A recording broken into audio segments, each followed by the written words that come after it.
Halo semuanya, berjumpa lagi dengan Pak Rizky di kelas Bahasa Indonesia. Kali ini, Pak Rizky ingin mengevaluasi tentang pelajaran kita di tema ke-8, yaitu tentang teks fiksi dan non-fiksi. Oleh karena itu, mohon didengarkan baik-baik ya. Tema 8, teks fiksi dan non-fiksi.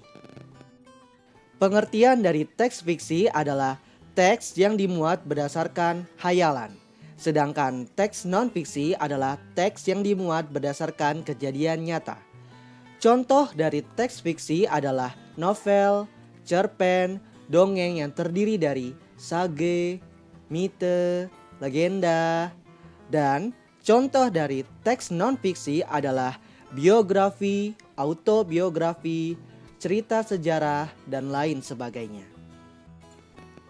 Di dalam suatu cerita, terdapat unsur-unsur yang membangun cerita tersebut. Unsur-unsur tersebut terbagi menjadi dua, yaitu unsur intrinsik dan unsur ekstrinsik. Unsur intrinsik adalah unsur yang membangun cerita tersebut dari dalam cerita, sedangkan unsur ekstrinsik adalah unsur yang membangun cerita tersebut dari luar cerita. Unsur intrinsik terbagi menjadi 8 unsur, yaitu tema, judul, amanat, tokoh, watak, latar, alur, dan gaya bahasa. Khusus di tema ke-8, kita hanya akan belajar tentang latar dan alur. Yang pertama, latar.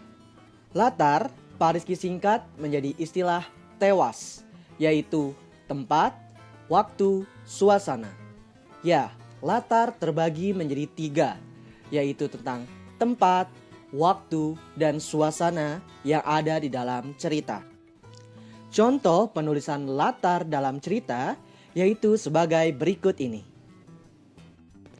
Dari contoh berikut, kita dapat mengetahui satu materi baru, yaitu tentang preposisi atau yang lebih dikenal dengan istilah kata depan. Contoh dari preposisi adalah preposisi ke, di, dan dari. Dan hal ini memiliki kemiripan dengan imbuhan, di mana imbuhan memiliki imbuhan ke dan di pula. Tapi kamu tidak usah bingung, terdapat perbedaan dari cara penulisan imbuhan dan preposisi. Contohnya seperti berikut. Kedua, alur. Alur terbagi menjadi 3, yaitu adanya alur maju, alur mundur, dan alur campuran atau alur maju mundur. Alur maju adalah alur yang jalan ceritanya berurutan mulai dari tahapan perkenalan ke tahapan penyelesaian. Mudahnya yaitu alur dalam cerita dimulai dari masa kini ke masa mendatang. Alur mundur adalah alur yang proses jalan ceritanya secara tidak berurutan. Biasanya dimulai dari konflik menuju penyelesaian, lalu menceritakan kembali latar belakang timbulnya konflik tersebut. Mudahnya dari masa kini ke masa lalu.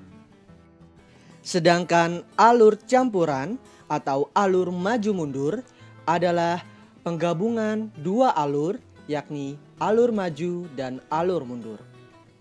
Mudahnya, untuk mengetahui alur campuran adalah peristiwa di cerita tersebut dimulai dari masa kini ke masa mendatang, lalu kembali ke masa lalu, dan mengakhiri konflik tersebut di masa kini.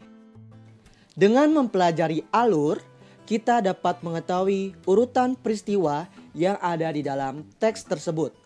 Contohnya adalah yang telah kita pelajari di halaman 112, yaitu tentang urutan peristiwa pada teks pertama dan teks kedua. Selain itu, dalam mempelajari alur, kita juga dapat mengetahui konflik ataupun masalah yang terkandung di dalam cerita tersebut. Cukup sekian video evaluasi tema 8 kali ini. Terima kasih sudah menonton dan jangan lupa untuk mengerjakan soal evaluasi tema 8 teks fiksi dan non-fiksi pada link yang terdapat di dalam kotak deskripsi di bawah ini. Sampai berjumpa lagi bersama Pak Rizky di kelas Bahasa Indonesia.